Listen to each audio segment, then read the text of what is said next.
Good evening and welcome to another exciting program. And tonight I have Caroline Stevens, who's seeking the truth. And she's always seeking the truth, I'm pleased to say. Now, Ronald Reagan, the President of the United States, once said the most frightening words in the English language are, "I'm from the government and I'm here to help you." Now, tonight we're going to look at universal credit.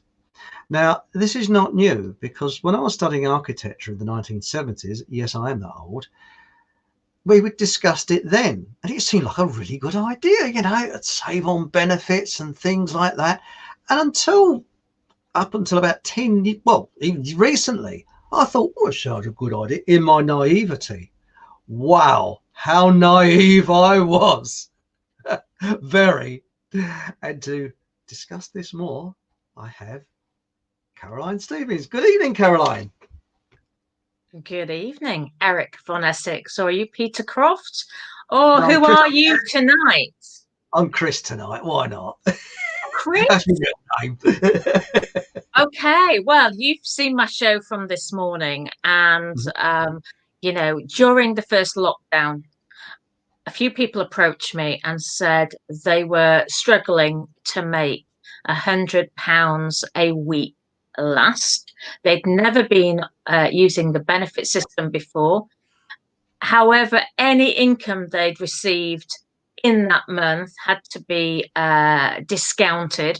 And so they didn't actually have any money coming into their household for a period of 10 weeks.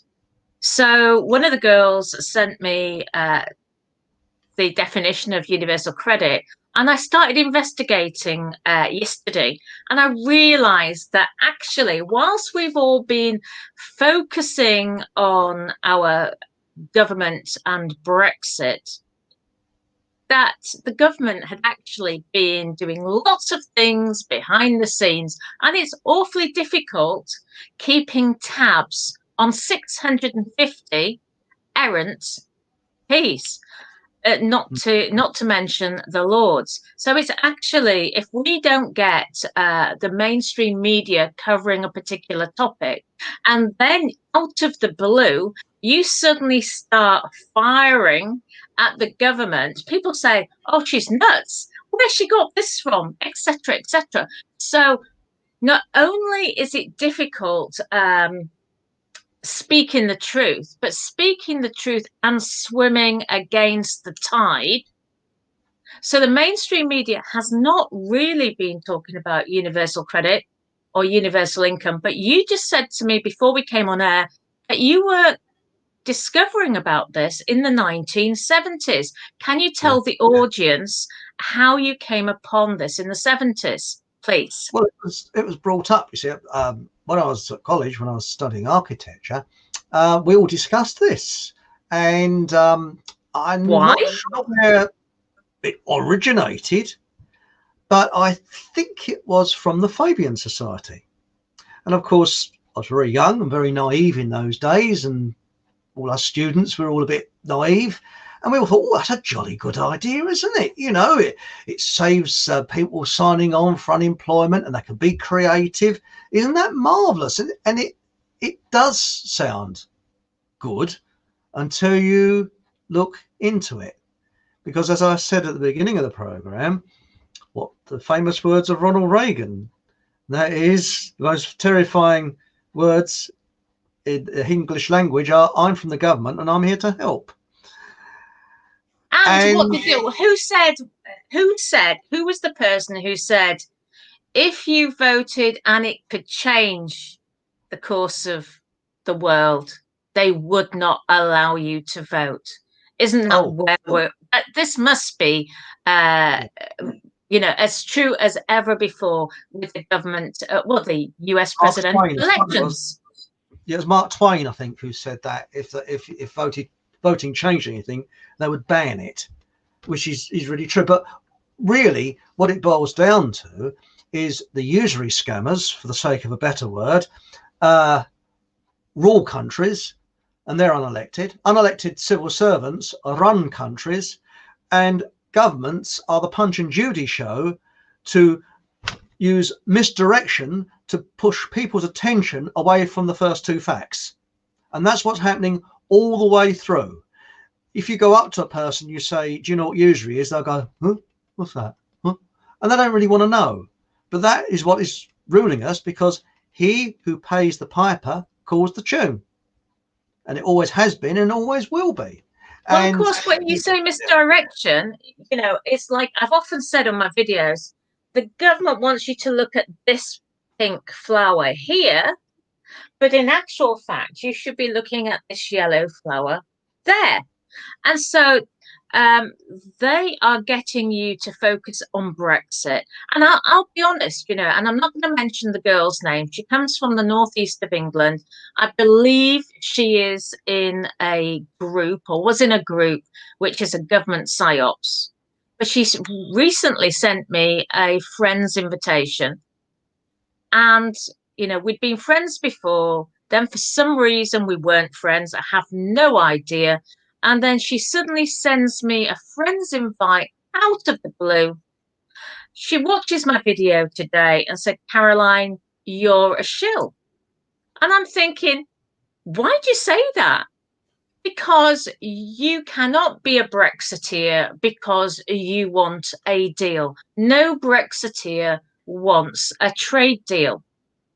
So I'm not quite sure the logic of this, because all I've said, just like everybody else has wanted, we need to have a food supply. Now, I do not know where this food is going to come from if we don't have a trade deal. And this is what happens when you get people with a small amount of information, rightly or wrongly, and then they don't actually know what to do with that information. So even though these people think that they are part of the Awake and Aware Club, in some ways they can be more dangerous because of the misinformation that they can actually put out. Does that make sense, Chris? It does, because what they try and do, they try and slot you into a particular group. Box. Now, exactly. Notice the I think, I can't be sure of this, the 77 Brigade, which you did a very good video of a couple of weeks ago, they're operating, and what they do, they're first of all very condescending to you, as if they're senior to you and you've got a child mind, and then they say, I bet you're the type of person that, you know, believes in UFOs and the moon is made of cheese and Elvis is still alive and that type of thing, to slot you into a situation. And that is what the people that we're not allowed to criticize do. That is part of their policy, to accuse you of what they are actually doing. But what the 77 Brigades, the way they're operating, I believe, and I could be wrong, is that they aim to wind you up, because it's a data gathering service. So they aim to wind you up to bring out more and more and more information. So when I see their technique, I don't bother to respond. Just back off. That's it. And it's a bit like this, oh, you're a Brexiteer, you're a this, you're a that. No, I think for myself, actually, thank you very much. And I don't want to be slotted into anything. And that is, whenever you see you're being slotted into something, the red lights and the warning lights should be flashing and thinking, hang on a minute, is this just an ordinary loony who's a troll, or is this the 77 Brigade, or the Mossy people from the Middle East, or the CIA, or whoever? Because is this a data gathering situation? So, you know, this is what's happening. And I think that's what's happening with you, Caroline. They're winding you up to get more and more information out of you, so as to wind you up to shall we say, use information against you, possibly in the future. And that's what they do, because they say, oh, you're a this, you're a that, you're a, you know. And I've noticed that all the time, you know. Well, it's a bit like, but it's funny, these are the people that are supposed to be into common law, but that's their cover, some of them. And, you know, we, no loss, no injury. But sometimes they're the first people to try to trap you. So I'm Caroline. Right? I don't fit in a box. I have never, ever fit in any box. When I stood for a political party, I stood for the general election of 2015. There were many things that came down the line which I did not like. And you are told when you're in a political party, you have to think like this. You have to believe in that. You have to do this and do things in the way that we tell you you're going to do. Now, that is very difficult for somebody who is a free thinker. They told us in that political party, they did not. They had somebody parachuted in, and I say parachuted loosely because it's orchestrated. Somebody comes in from another mainstream political party, and who comes in with a whip and directs the flow of communication. So they put out edicts such as, do not get involved with this e-petition group. It is thought of as a left wing, and we are not a left wing party. And so you have not got the opportunity to become a critical thinker and to represent the people in your constituency. And that is and should be the role of an MP. And look where we are today. We've got all these MPs who should not be there. And we've now got a situation in Liverpool where they're wanting to test everybody. This is divide and conquer. So once they've done Liverpool, they will move on to another big city, and then another big city, and then a smaller city, and then it's coming to a town near you. You can see that they couldn't do everything, obviously, in one fell swoop, because we don't actually have the military power to do the country in one fell swoop. Well, that's right. I mean, I think there's more people in the Salvation Army than there is in the British Army. But I can see what's happening is they're not going to say, oh, it's going to be compulsory to have this in your arm. I won't say the word because I don't want to be thrown off of YouTube.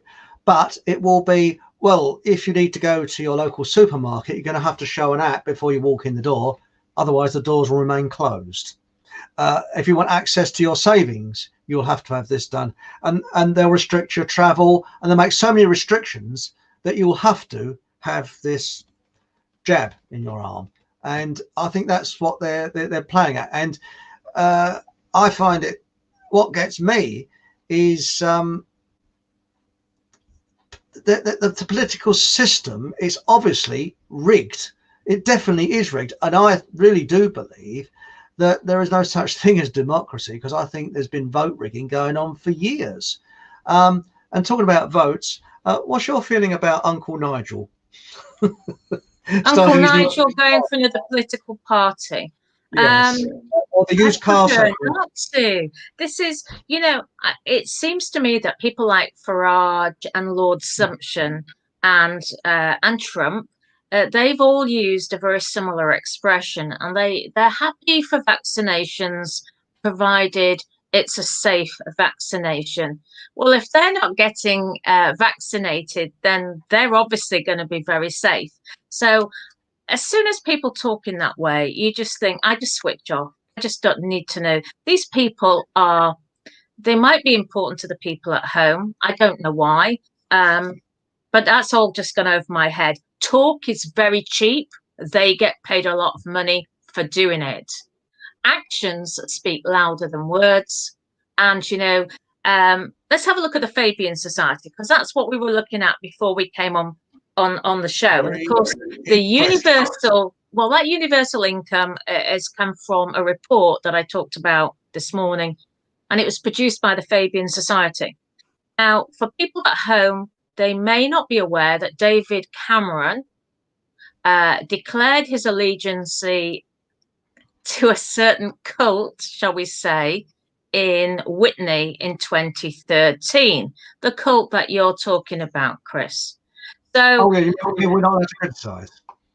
Yeah, we're not allowed to criticize. He actually openly declared it. He must have been caught short at the time. But anyway, he did say this in 2013. He took over control of the country, we say, in 2010. Now, that's when this Fabian Society report was produced. Now, we looked at the Fabian Society before we came on air. It said it's a British socialist organisation whose purpose is to advance the principles of democratic socialism via gradualist and reformist efforts in democracies rather than a revolutionary overthrow. So when this girl who contacted me from this government PSYOPs group this afternoon, she said, "Oh, you're always trying to uncover these shills."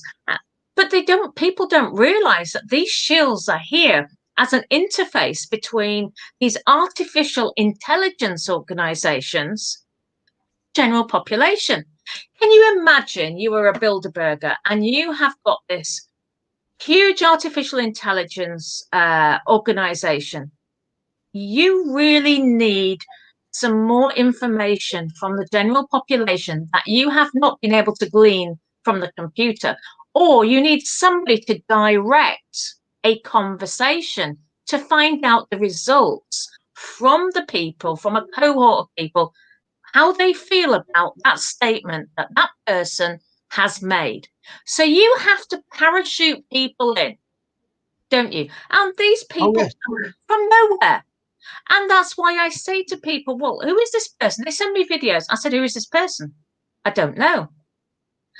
So it's very difficult. And not to say, well, why don't you know? If you're circulating somebody's information, what have they done in the past? What are they getting out of this? Are they writing a book? Are they making money from selling their books? Are they making money from a film? Are they part of the legal profession? Are they a donor to a political party? And many of these people are connected in this way. And that's why it's like, in fact, if I said to you, Chris, I'm Jesus, right? Now, I could be really serious and send that message round. I'm sorry to tell you, but I'm Jesus. And people would send it round. And I'm trying to say, please employ due diligence about the people whose work you are sharing. What is their motivation? Where have they come from? That's right. It's always maybe, you know, there's some genuine people. If you believe this, that gives me warning signs. When people say, pass this on, again, it's information gathering.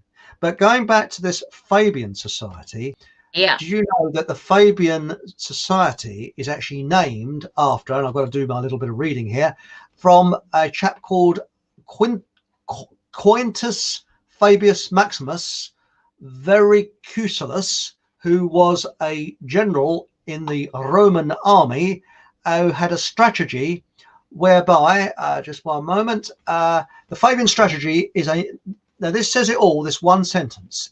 The Fabian strategy is a military strategy where pitched battles and frontal assaults are avoided in favor of wearing down an opponent through a war of attrition and indirection.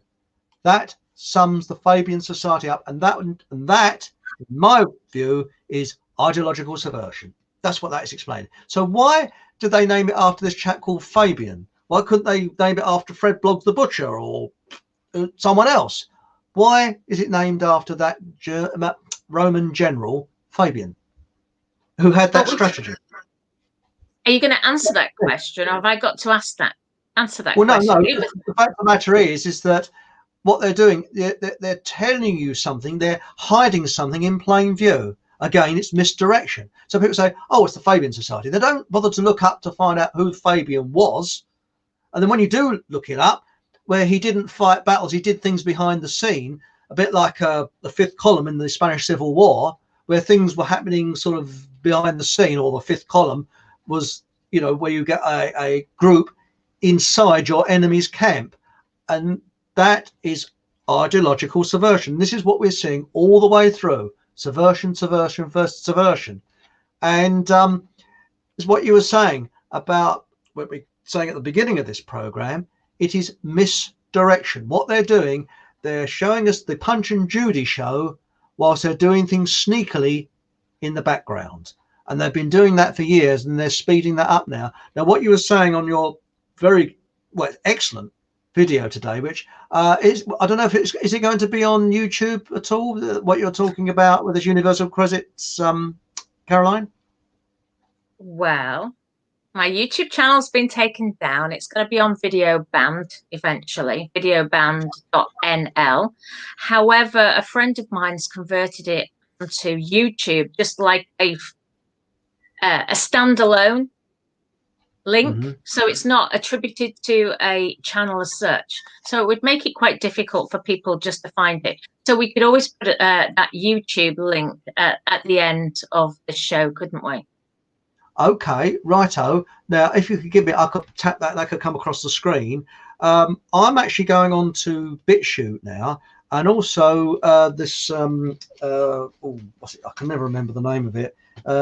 Dr. Coleman's on there, and Uncle Tom Cobley and all. Oh, is it the brand new YouTube?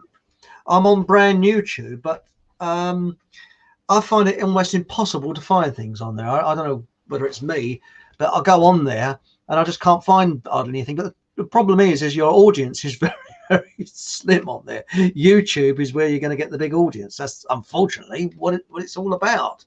But I'll share that what you put out. And videobanned.nl, that is very good. And of course, both of us are on Citizen Band. Is it citizenband.com? Citizenband.com. It's as good as Facebook, but without the adverts. Absolutely. You were talking about fifth columnists earlier, and it's so easy for people to get lulled into a false sense of security. You know, people think, oh, he's a good person or she's a good person. And then over a period of time, they realize that that person changes the way in their direction. And then they say, oh, that person's been nobbled, don't they? In actual fact, that person, more times than not, will have been nobbled right from the start. But you don't go into a classroom, do you, of children as a new kid on the block, new child on the block, and alienate people in the wrong way. So you try to be their friend, and you try to say things that please them, but over a period of time, things will change. And things are so gradual sometimes with mission creep that people almost like don't notice it happening. And that is, you know, it's subversive behind the scenes. That's right, because, excuse me, so I hope you don't think I'm chiming in here, but I said a couple of programs ago that the crisis, this current situation with the FLU, I won't say, that isn't the crisis. The crisis is coming later, because what we have now, we're going through the first two stages, which is demoralization. That's wearing muzzles and things like that, obedience muzzles, destabilization with the economy. And the next, I think, will be a planned revolution in order to usher in a people's party, person for the people, who will make Stalin and Mao look like a walk in the park. And I've noticed there's a lot of these characters standing up now who what I call fake entrepreneurs. Now, once upon a time, an entrepreneur would be someone that had made a fortune making, as I said the other week, rubber ducks or a new type of grafter, whatever. A grafter. But now we used to call them grafters, didn't we? That's right. Henry Ford made Ford cars, so you knew that he made his money in these things. There was all these different people. You knew how they made their money. Now you've got these what I call fake entrepreneurs, with all they sell is BS. You know, oh yes, I made $1 million. Look, you can make $1 million overnight. I mean, all you have to do is send off for my new program that shows you how to do this, and you'll be successful by next year. And it's all waffle, waffle, waffle, waffle. And those people, I've noticed, tell you what you want to hear. That's what they do. It's part of the Illusionist Act. They will tell you what you, and they are a person of the people. And once they get into power, wow, watch out.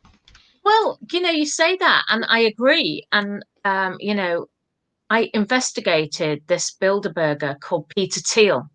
I don't know if you saw the video on that, but he was President Trump's #1 financial supporter for the last presidential election. Since then, he's risen. His ascendancy in the business world knows no bounds. He's been able to sign this contract, that contract. But he's also part of this venture capitalist group. And they basically put money into businesses, and they let the businesses allegedly run on their own. But they're hiding in the wings. So it's not always easy to see who is actually really in control over lots of these organizations. You see, for years now, people have been talking about Mark Zuckerberg and Facebook. But in actual fact, the person who put the money in at the beginning was this Peter Thiel. But he was hiding in the wings. So Mark Zuckerberg was getting all the stick from people who were being banned from Facebook. But Peter Thiel is still on the board.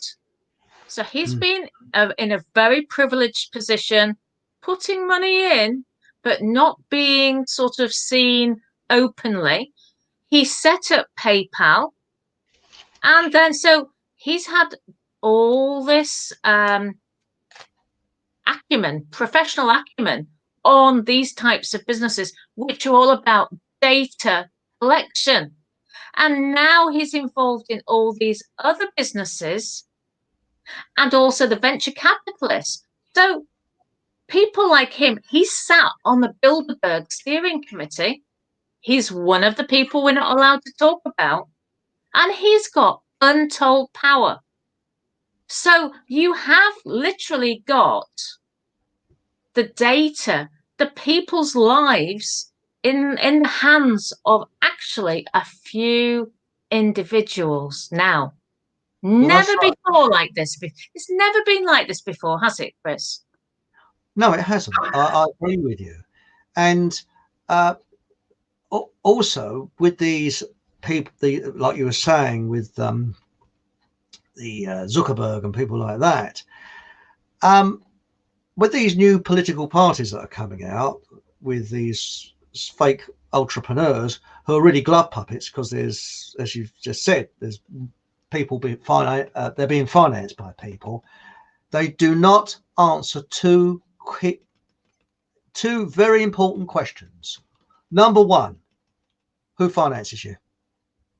Who really finances you? Number one question. Number two, why have you said nothing about abolishing usury? Why have you said nothing about usury? And those are the two questions, if I have ever met Uncle Nigel, as we call him, or anybody like that, I'd ask. And they wouldn't answer those two questions. Why? Because they're glove puppets to the New World Order. That's the reason why. And if we do have someone that comes up who can answer those questions honestly, and he's an honest person, I'd give that person about a week before he's absolutely destroyed, physically or in the press. That's basically the way it is, It certainly is. Now, who runs the Bank of England? Who runs the Federal Reserve? People have been saying to me that the dollar has basically collapsed. And people say the Bank of England's not open for business anymore. So who's running these puppet governments now? Is it just the World Economic Forum? I noticed they've taken some sort of 5-year bond out from this year to 2025. I think it's June 2025. But yeah, there's this 5-year bond, and it links in Barclays Bank, Deutsche Bank. And what concerns me is that there is still this seeming misconception on social media that these bad guys, these banksters are going to be brought to task. I have seen no evidence. I say, where's the evidence? Oh, well, it's going to come. Well, if it was going to come, surely it would have come in the last 5 years when Trump was in charge. Also, was it our spiritual, whatever it is rising. And I can feel the positivity coming in. Yeah, what are you going to do about it? Oh, yeah, but I'm very positive, you know. Yeah, what are you going to do about it? They can't answer that question. Because whilst we're walking around like hippies, the New World Order are actually destroying us from behind the scenes. And I think they're pumping that in, this kind of idea that, oh, yes, as a new sort of consciousness. Excuse my language, it's BS, it's bullshit. Now, if you could see things happening. Now, the only time I think we're going to know that something's happening is if people like Prince Charles and the Bilderbergers and people like that leg it. They run because they're frightened.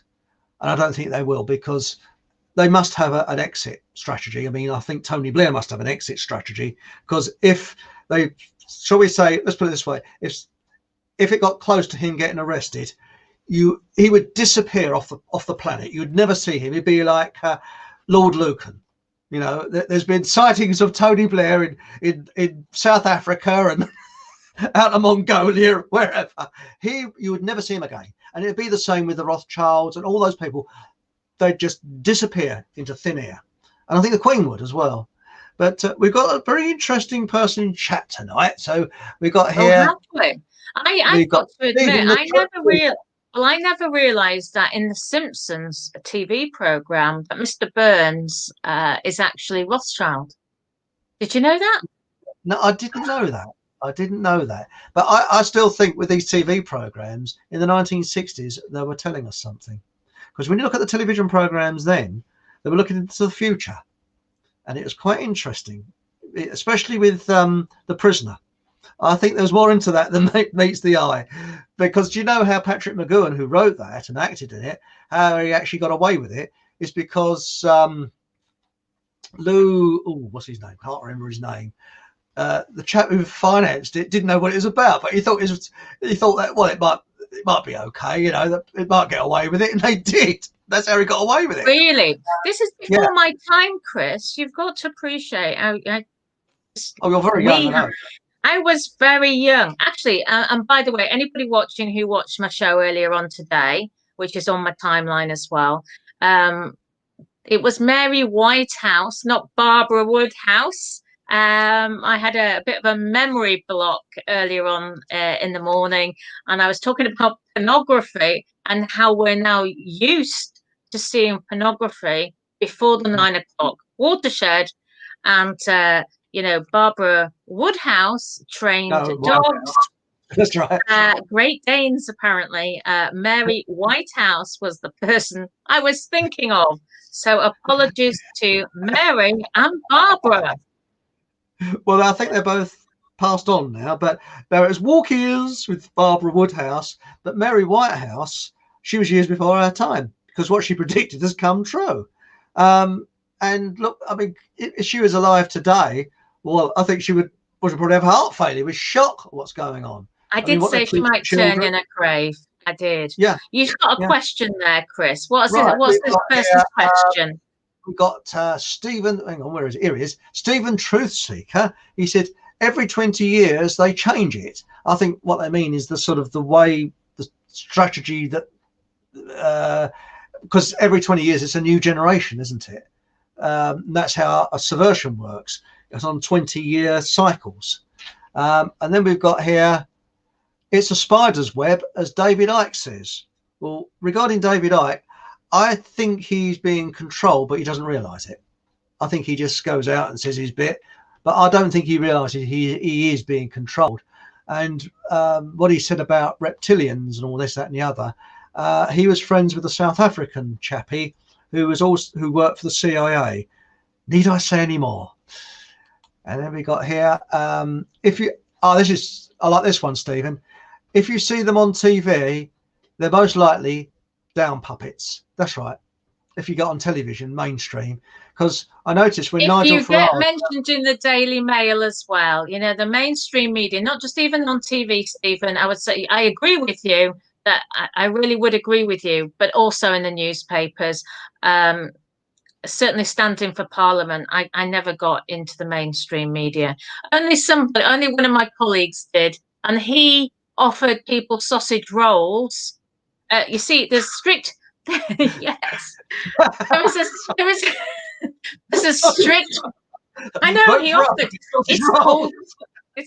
He offered sausage rolls. This is what got him into the mainstream media because there are strict financing regulations attached to the general elections. Although 32 MPs in 2015 allegedly exceeded their spending allowances, but only one ever went to court. So if you're with a mainstream political party, it's like you're like Teflon. Honestly, nothing ever happens to you. When you get standing for a little party, one of my colleagues organised a public event and he offered sausage rolls, and that was within a certain time period before the general election. And so that was considered a very serious offence. Sausage rolls. Well, I was listening. Sad. I know it's a bit sad, but don't tell anybody, will you? But the other morning, We're live nationwide. No, but keep it between yourself. I accidentally switched on and heard BBC local radio, Radio Essex, and their news was Nigel Farage has started a new political party, and that was about the second part of the news. Now, suppose we started a political party, well, we wouldn't do because we wouldn't last 5 minutes. Would they mention us on the second part of the news? I very much doubt it. It was the second item. Nigel Farage. So how he's the distraction. Sorry? He's the distraction. He's this exactly this flower. Okay. Well, remember we're supposed to be watching the yellow flowers. So Nigel, let's call him this flower. Misdirection. Misdirection. That's right. He's actually, I call him illusionist. He's a good illusionist. I mean, he's telling you what you want to hear. But Nigel, why haven't you mentioned anything about usury? And Nigel, who finances you? Well, yeah. I mean, I did. And when people said to me, why are you exposing the shills? Well, one person I actually wrote to, I said to him, who finances you? And he told me F, and the second word was off. So I thought, well, if somebody asked me, I'd tell them. Yeah. Nobody. So why be so sensitive about something that if you're putting yourself out there and collecting money for tribunals that go nowhere, we want to know why you're doing this. It's just a distraction. Maybe this, I don't know, a different flower, this flower over here, or maybe this flower. So basically at the minute, we have a situation where we've got all these different groups on Facebook and YouTube and all these different flowers, but we can only, if we only share the same vase and put these differences aside.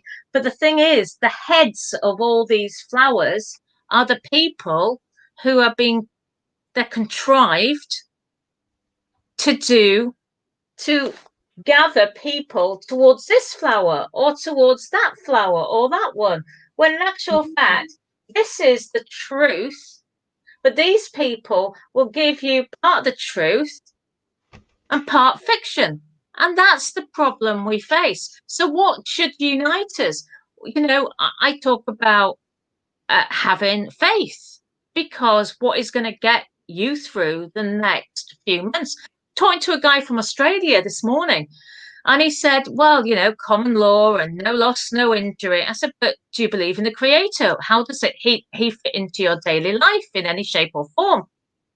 And there's this deathly silence. So he said, well, I enter into every contract and I never break them. I said, really? And then I remembered he'd been divorced. So I said, well, so your criteria for being a good person is never to break a contract. So I said, well, what happened when you got divorced? Was that not, I mean, he's telling me what he considers as being a certain type of person. So did you not break your contract then? And again, it's a deathly silence. So I'm not preaching. I'm just saying, what is your belief system? How do you think you're going to get through the next 6 months? How do you think you're going to get through the next 12 months? But none of these flower heads talk about this at all. And in fact, some of these flower heads have been talking about what's to come and seem to have very inside information about what's to come for years and years and years. Now, if they're the forerunners to what's to come, how did they know 10 years ago? Unless they were working on the inside, because remember, the dark side is supposed to tell us what is going to happen. So who the dark side going to use? That's the question. Who are they using? And that's why it's so important to know who you're following. Precisely. In my opinion, this is my opinion. People, I'm not forcing this down anybody's throat. I'm just sharing my thoughts. I'm quite new to the truth movement. I've been in politics 8 years. So when I have people telling me that I'm a fake Brexiteer, and I fought for 8 years to get out of the European Union, I find that quite, who does this person think they are? I wouldn't go up to a doctor or a dentist and say, you don't know what you're doing. Let me have, the bits and bobs, and I'll go into somebody's mouth and I'll do what you're doing. No, so why do people seem to think that they're just following social media and they know what's going on behind the curtains? That's what I find very frustrating. Well, that's it. What you're saying about belief of a maker, this is quite interesting. They did I think it was the CIA did a survey after the Vietnam War of POWs, and the first to die were the atheists. They died. The atheists died. The atheists died, but the ones that survived overwhelmingly were the ones with a religious belief of something better beyond, or somebody looking over them, and psychologically they weren't as broken. There's quite something to be thinking about. So the ones that were psychologically stronger were the ones that had a religion, had a faith. The atheists, they just gave up and died. And we're talking about faith now, religion. None of these people who head these flower groups, none of them will talk about this. None of them. They will talk about collective consciousness. And, people said to me, oh, Caroline, well, at least if people gather together in London, they've got all this positive energy and positive vibes. Right, you get down to Tesco's on a Friday night and the reduction aisle, you see those people who are giving off all this positive energy in Trafalgar Square. And when people are short of money, what do you think they're going to be doing in the reductions aisle as the money runs out? There isn't going to be that much positive energy down Tesco's, is there? Precisely. And also, we're told what to think because, again, you're directing. As I said at the beginning of this program, an illusionist, I won't say a magician because a magician is something different, but an illusionist will direct the audience in the way they want to see things. And whilst this misdirection is going on, the actual illusionist is doing something a little bit sneaky behind the scenes. And what I've noticed on Facebook especially, it's always this copper did this, and I said to this copper, I'm standing up to this, and I'm doing this. It's all aggression, and all this. But nobody's saying anything positive about what we can actually do. And I said the other week, if somebody stood up and say they were a multimillionaire who'd made their money out of making rubber ducks, say for example, you know, they were king of rubber ducks, okay, and they made billions out of this new type of rubber duck, and started a movement whereby they said their own government, and they set it up in Yorkshire, say that was the head, and they had their own police force, and they had their own people, and they said, right, we're going to issue debt-free currency.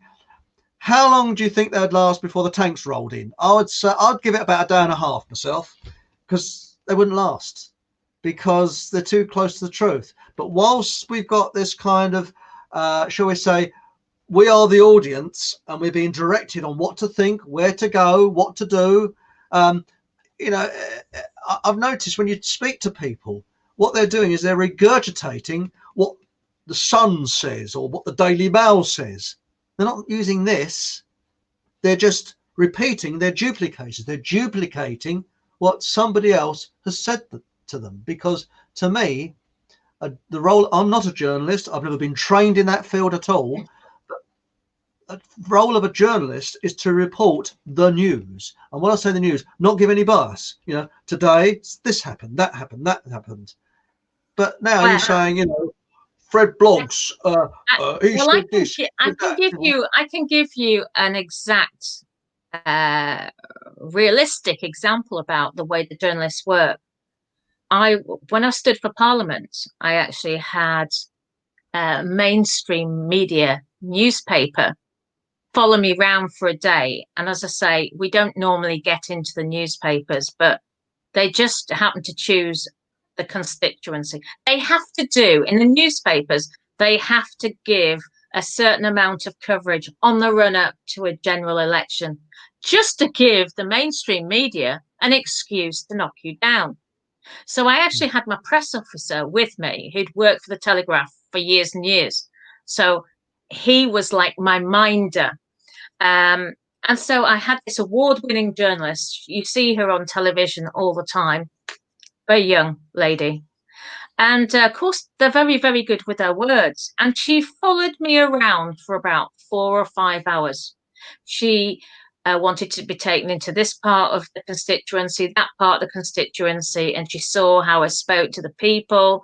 And she took, and lots of pictures were given to her to take away. They never put one picture in the papers.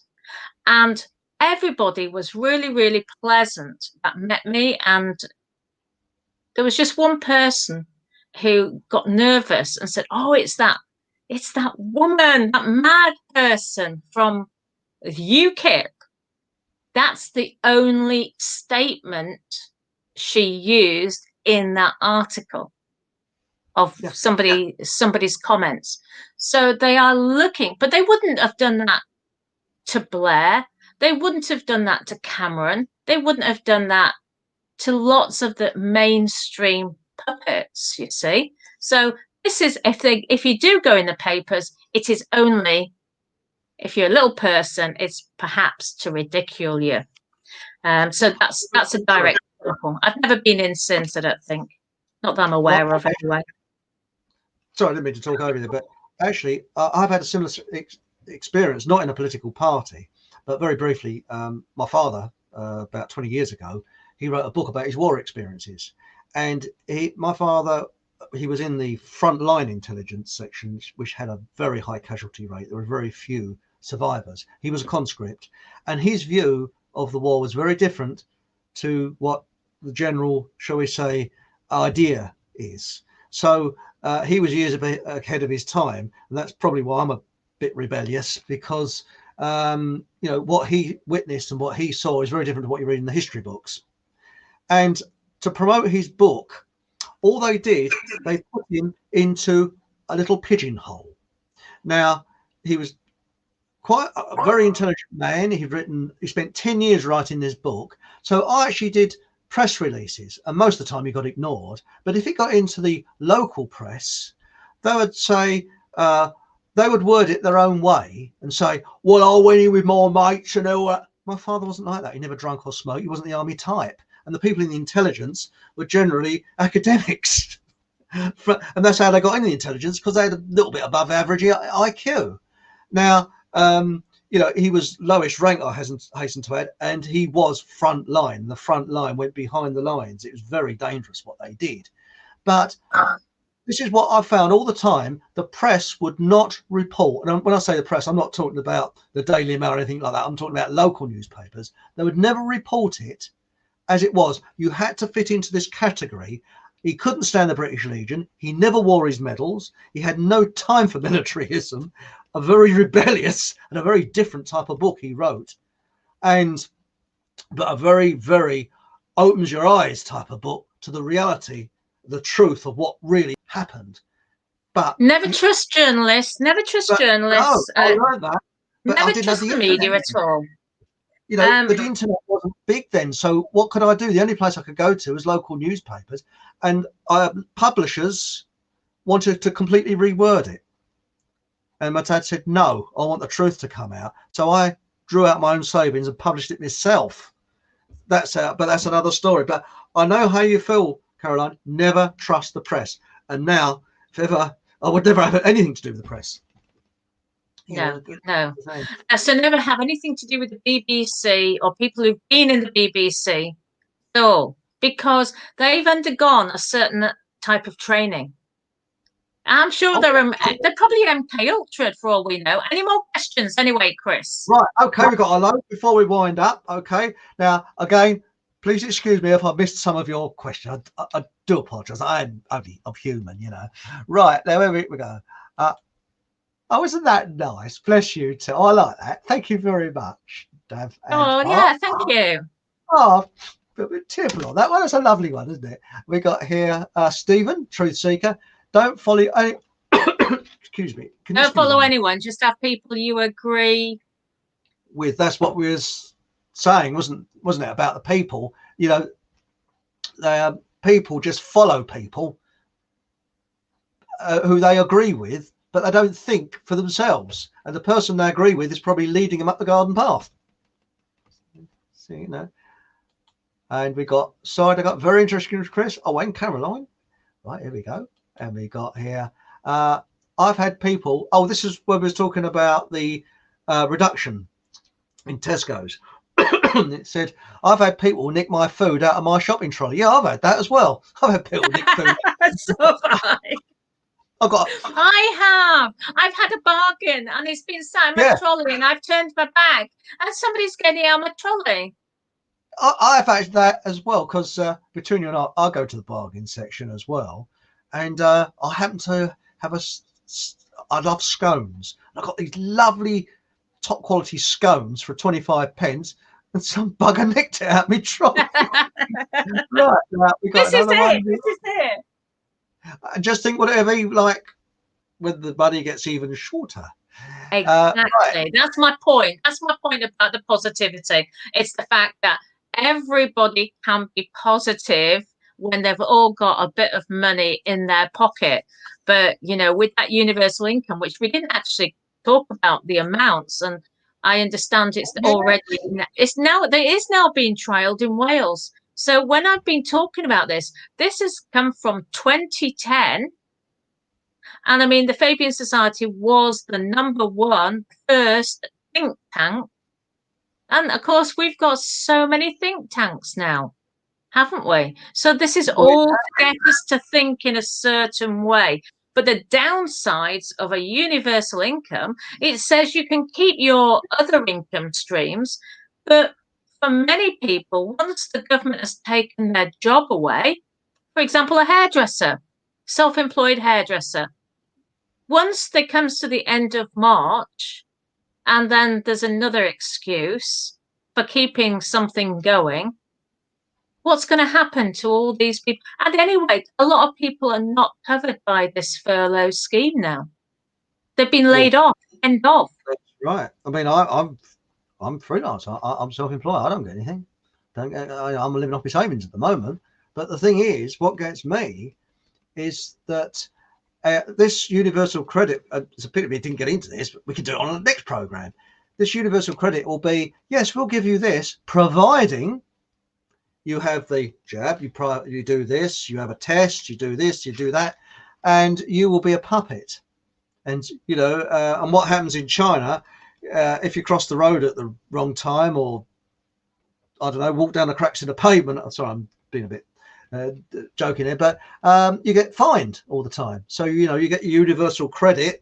So it's £48 a week or £100 a week, minus, you know, when you stuck two fingers up at behind the back of a policeman. Isn't it? Yeah, but it's going to be hell on earth for anybody who is like us, who questions things that we don't stand a chance. We at the minute have freedom of thought, and to a certain extent we still do have freedom of expression, but there's no doubt about it.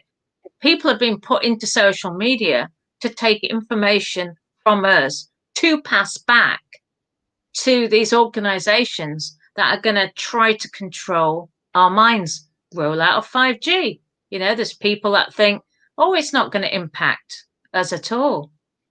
But, you know, there's so many agenda coming at us, or agenda, is it? We've got the vaccinations. We've got shortage of money. Will we have money? Shortage of wheat as well now, isn't there? It's what, sorry? Shortage of wheat. The crops are failing because of this ice age that's coming in. So there's a flour. If you buy flour, it's getting very expensive now, and rice as well.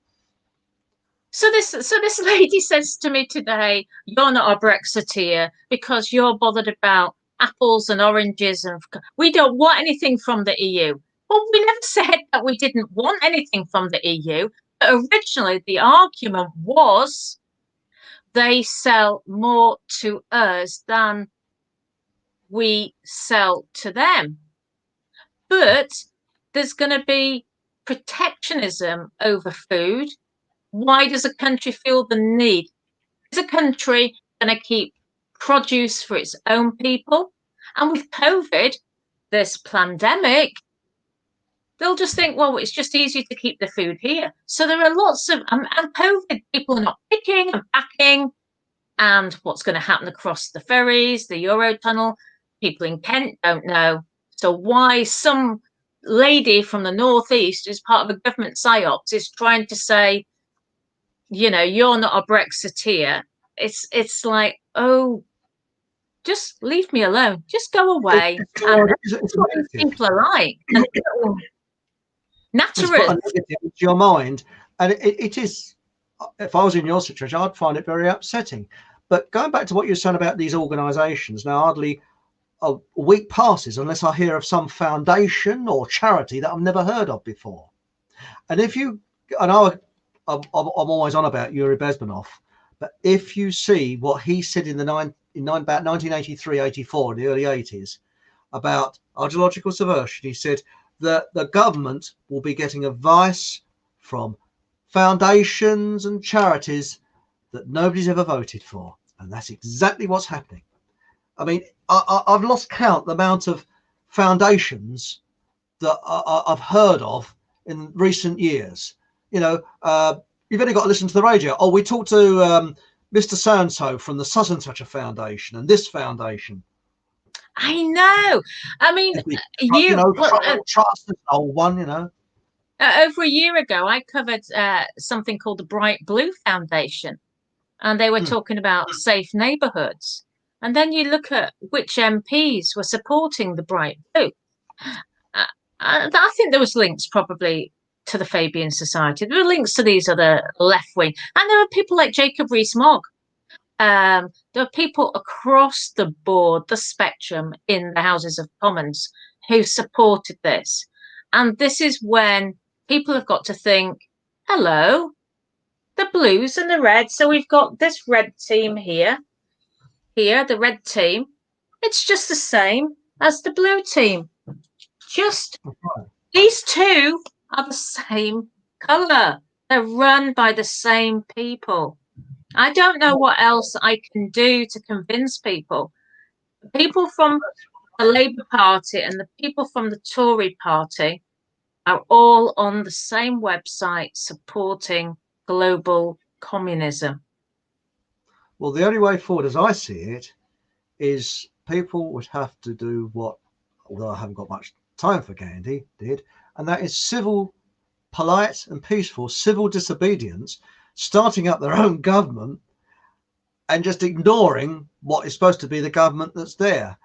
But it would have a very, very, very slim chance of surviving, because there's so many people that believe what they read in the newspapers and what they see on the BBC. But to wrap this up, if we could just go through a few more, would that be okay, Caroline? We go That's through fine, a few yeah. more. Okay, we got here Cider Guy. It's all just sleight of hand. Most people are watching the conjurer's right hand of distraction when all the real action is occurring in his left hand. That's what we were saying, the illusionist. And we got here Cider Guy. Yes, I've had that too, Stephen. Little blighters. Right, here we go. And then we got this is Stephen. They only do enough to keep the illusion up, nothing more. That's right. So true, just a distraction. And then we've got Kat. Oh, Kat. We speak on Facebook. Hi, Kat. I was. Oh, you know Kath as well. I was asked by Sky to give my views on.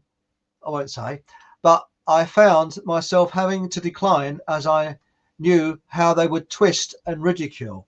Absolutely. That's right. They always say, was it you're a conspiracy theorist who believes that Elvis is still alive, and I don't know, Roy Orbison is working in Tesco's. Yes. Now we got here Paul Swanson. Hello, Paul. No focus on the fact that there's zero proof of you know what. I won't say because I don't want to be booted off of YouTube. Well, actually, Paul, Paul, I'd like to say that I was watching a video. We talked about faith earlier, and I was watching an interview on BitChute. And this guy had just written a book on people's prophecies. So people from all over the world over maybe many years had said what is going to be happening now and in the near future. And one person did say that the next wave next year would be real. So we have to be careful in the way we phrase this, because this could come back to bite us in the backside if the next situation, if they unleash another genie out of the bottle. Does that make sense? I see what you're getting at, because let's face it, if you're wearing a obedience muzzle, as I call them, that is a bacteria breeding place where you can get bacterial pneumonia and all a list of very nasty things from breathing in your own waste air. But you've got a good point there. Now we've got here as Kat again, of course, and even Fushi has now finally admitted the PCR test is flawed, which we know all along from Carrie Mullis. It's interesting. I didn't know that. Right, where are we? I've got lost. I've never heard of Carrie Mullis. No, nor have I. Well done, Kat, for turning them down. I bet you were biting your tongue. I went to tell people the truth about things, but time tells you when you need to hold back because it's counterproductive. I think a lot of people are quite happy in their misery, actually. But a little question I've got, how comes in 1918 there was a pandemic then? And I think it was mainly in America because my grandparents never said anything about it. And it went away on its own. But now we need to get rid of it. Interesting, isn't it? There, cheers, Cider Guy. Here we go. And then we got, and there, and Cider Guy is, and that there is no test for you know what either, Stephen. Right, okay. And then we've got reduced Christmas parsnips. Reduced Christmas parsnips. Right, here we go. That was excellent video you did on UBI, Caroline. Oh, thanks, Kat. I hope everybody does go and see that video that I did this morning. I've got the same blouse on. But here we go. Let's not forget the controlling of seed supply sales either. Oh, that place in Norway. That's seed bank. Yeah. Very interesting. And you did an interview with, what's it called? Ice Age Farmer. I did 2 interviews. Yeah, I did the first one on food shortages. So so these people again who say, "Oh, you don't know what you're talking about," I speak to the real experts like the Ice Age Farmer, and I think he's fantastic. I really do. So he knows. He's been covering this for a long time now. The food shortages. We've got some really nice people in chat. Now, Hunger Games on the way. Oh, here we are. We've got an education. Cats. Oh, right. Okay. Thank you, Kat. Carrie Mullis. Sorry, I said Mullis. Mullis created the PCR test. Oh, well, that's, yes. Because apparently, I could be wrong. I'm not a scientist, but I was reading about this the other day, and they said that it's a bit like a microscope. The more powerful the microscope, the more germs you see. And this test depends on how you turn the, what would you call it? The intensity up.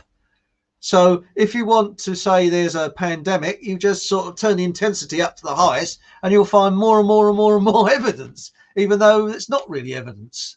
Actually, whilst you're on, and I'm just going to change the subject slightly, it concerns me that there is a letter going around on Facebook at the moment, and it has the laurels on it. You know, the laurels that you get on the United Nations and the World Health Organization. And this means Antichrist, New World Order, Apollyon, the Destroyer. The dark side has to tell us by symbology, if nothing else, what they're about, which side they're on, and this is something that I would say probably 99% of us overlook. So just be careful of the symbology. You know, like people will talk about the symbology of Starbucks. You know, the logo. Yes. Well, look at the medical profession with the snake. It's very interesting. Oh, and the World Health Organization, the snake going around the staff. That's right. And if you look at the logo of, what's that Italian car? That's got a snake going around the staff. They're horrible. They're rust to bits, but they're sports cars. Can't think of the name of the car anyway. Anyway, I'm sure somebody in chat will tell me. No, it's Italian. That's said. I read the other day that it's about the 1918 pandemic. Died from Muscle-bearing suffering.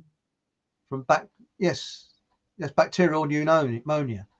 I mean, those masks. I mean, quite honestly, it's frightening. It really is.